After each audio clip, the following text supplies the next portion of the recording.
Bonjour et bienvenue. Nous allons voir aujourd'hui dans cette vidéo une autre explication du lâcher-prise.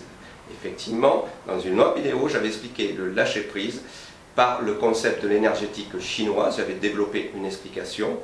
Je vous laisse le lien qui s'affiche ici en haut et à droite maintenant pour cette autre vidéo. Mais là, aujourd'hui, c'est une autre explication. Mais tout d'abord, il y a 3 points que nous allons voir. D'abord, on va faire une petite expérience ensemble, une expérience très ludique, très courte, très intéressante pour vous prouver le concept de l'énergie et comment on va le focaliser.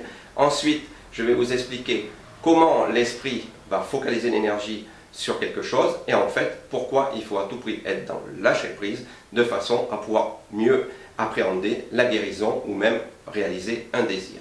Je suis en train de suivre un patient, ça fait 25 ans qu'il a du mal à s'endormir et il a des nuits qu'il passe complètement totalement éveillé. Donc il a un problème d'endormissement assez important. Et il se trouve qu'il y a quelques temps de cela, l'année dernière en fait, au mois d'avril, j'ai fait des soins à une personne qui du reste m'a laissé un témoignage. Je vous laisse le lien avec son témoignage ici en haut à droite. Et cette personne, ça faisait 20 ans en fait qu'elle ne dormait pas. Elle avait tout essayé, la médecine occidentale, la médecine normale, la médecine moderne, la médecine traditionnelle, chinoise, indienne. Elle avait essayé plein de choses et elle n'arrivait toujours pas à trouver le sommeil. Et ça a très bien marché pour elle. Et ce patient donc me dit l'autre jour, j'espère que ça va marcher pour moi. Il descend de la table de soins, il me dit j'espère que ça va marcher pour moi. Alors là, je lui ai expliqué ce qui suit. Mais tout d'abord, j'ai fait faire cette expérience que je vous propose de faire maintenant en même temps que moi. Donc je le fais asseoir sur sa chaise et je lui dis voilà, alors choisissez une main, la paume gauche ou la paume droite, peu importe, et juste au milieu de la paume, il y a un point qui s'appelle le point Largon. C'est le point numéro 8 du méridien du maître du cœur en fait, qui sert à dissiper la chaleur du cœur, entre autres.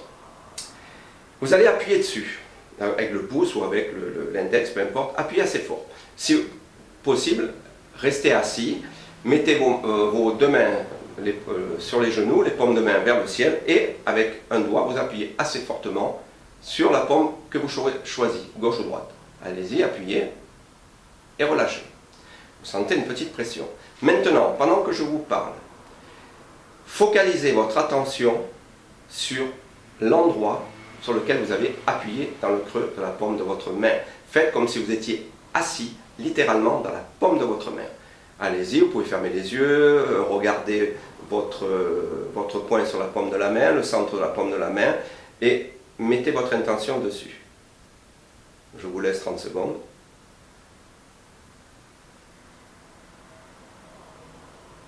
Allez-y, continuez.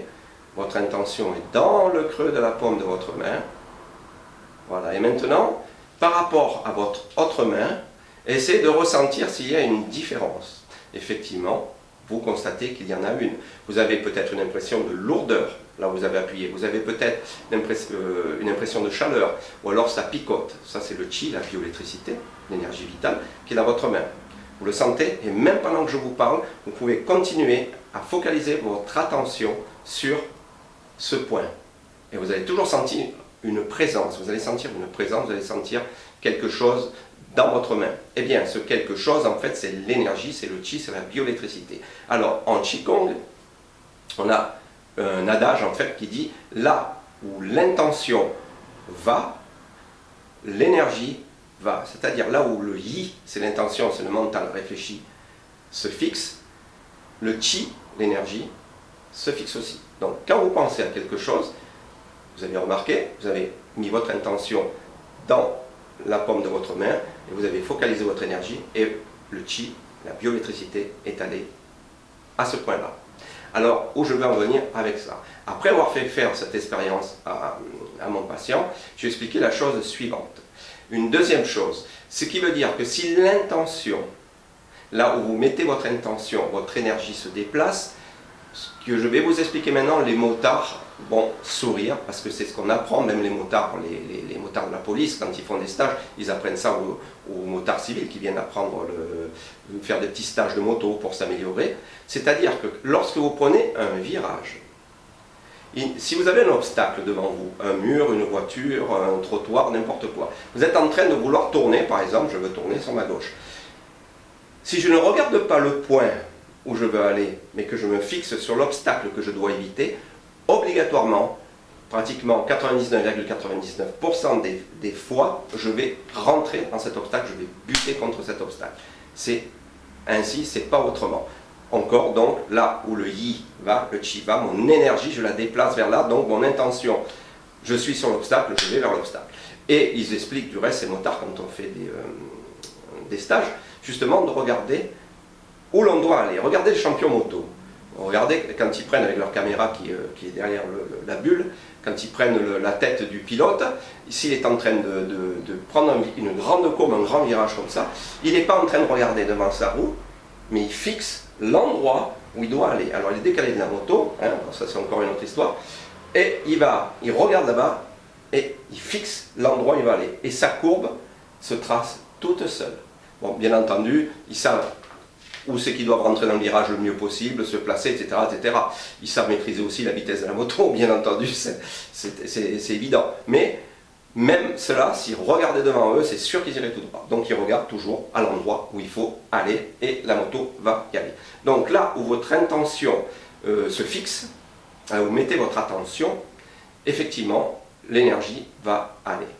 Donc je suis allé plus loin dans mon explication, et je dis voilà, cette personne qui est venue l'année dernière, depuis 20 ans qu'elle ne dormait pas, elle avait tout essayé. Quand elle est venue me voir, elle était réellement, déjà elle avait un visage, elle était fatiguée, elle avait des yeux, elle avait des cernes, pas possible. Et elle me dit, j'ai tout essayé, j'en ai marre, j'arrive pas, j'ai fait de l'acupuncture, j'ai fait du ceci, du cela, je suis allé partout, j'ai tout essayé. La seule chose qu'elle n'avait pas essayé, c'était le Reiki. Donc je lui dis, écoutez, on va essayer. En fait, on a fait 6 séances, et après elle a demandé à se faire initier, et elle a passé son premier degré de Reiki. Alors, l'explication est la suivante. Pourquoi réellement ça a marché sur elle? Tout simplement parce quand elle est venue, elle n'attendait rien de spécifique. Au fond d'elle-même, la volonté de guérir était là, le désir bien sûr de guérir était là, elle n'attendait plus rien, elle était tellement déçue, elle avait tellement essayé de fois des choses que ça ne marchait pas. Alors pour expliquer le lâcher prise, ce que j'appelle le concept du samouraï. C'est-à-dire, quand un samouraï partait au combat, qu'est-ce qu'il faisait? Il faisait une bise sur le front de son épouse, qui venait de le parer de ses plus beaux habits, le casque et tout, et il mettait la main sur la tête de son fils aîné en lui disant « Si je ne reviens pas, occupe-toi de ta mère ». C'est-à-dire que quand le samouraï partait au combat, il avait déjà accepté le pire qui pouvait se passer, la mort. Il avait accepté la mort, donc il avait accepté la défaite. Mais il n'attendait pas spécifiquement la victoire. Il était tellement serein, tellement centré qu'il y allait. Et en ne focalisant pas son attention sur la mort ou sur la défaite, il était plus apte à parer tous les coups qui venaient. C'est exactement pareil dans les désirs, ce concept du samouraï, de la guérison comme ce monsieur, parce qu'il vient et il attend la guérison. En fait, je vous ai dit tout à l'heure, il y a un instant, que lorsqu'on focalise son attention sur quelque chose, en fait, notre énergie y va. Imaginez que vous êtes en train de vouloir de l'argent, beaucoup d'argent, vous avez un désir d'argent très fort parce que vous en manquez. Parce qu'avec ça, vous pourrez acheter plein de choses, une voiture, faire plaisir aux amis, aux enfants, des cadeaux à la famille, etc., etc. Pour votre vie, tout simplement, pour être mieux dans votre vie. Si au même instant, vous avez ouvert votre boîte aux lettres et vous avez une pile de courrier. Et dans cette pile de courrier, vous prenez votre facture qui vient d'arriver et vous lisez la facture et vous dites « Ah non, non, j'ai déjà payé ça l'autre jour, il y a encore la taxe qui vient là. Ah non, c'est pas possible. » Qu'est-ce qui se passe à ce moment-là? Vous êtes en train de focaliser votre attention sur ce manque d'argent, puisque cette facture vous rappelle votre manque d'argent. Et donc pendant ce temps-là, vous oubliez le but. Vous êtes en train, en fait, de regarder l'avant de votre moto, et non pas de regarder le but. Et ce monsieur, ce qu'il fait, c'est qu'il attend la guérison, mais il attend tellement, il se crispe tellement, qu'il est dans le manque, c'est-à-dire il a peur de ne plus pouvoir dormir, puisque ça fait 25 ans qu'il n'y arrive pas. Donc il est encore dans ce manque, je ne dors pas. Au lieu de lâcher prise, ce fameux lâcher prise, c'est le concept du samouraï. Dire de toute façon, si ça ne marche pas, c'est ainsi, j'accepte la mort, ou j'accepte la défaite, ou j'accepte le truc, donc j'accepte effectivement de ne plus dormir de toute ma vie s'il le faut, je lâche complètement et on verra. Et à ce moment-là, les énergies peuvent se structurer.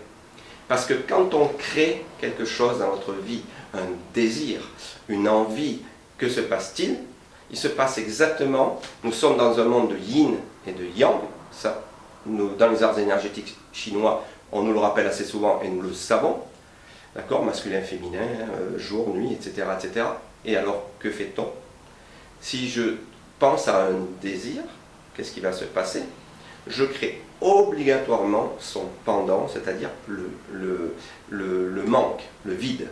Donc j'essaie de penser à l'abondance, par exemple, l'abondance financière, mais pendant que je crée ce désir d'abondance financière, je crée tout à fait à côté son contraire, c'est-à-dire le manque d'argent, le manque d'abondance financière, la pauvreté.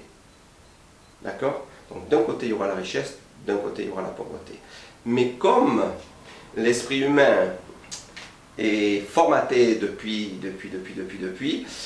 et on nous le formate encore très bien, avec certains égrégores qui font partie de certains lobbies, qui sont bien en place depuis la nuit des temps, et bien en fin de compte, on va plus se focaliser sur ce manque.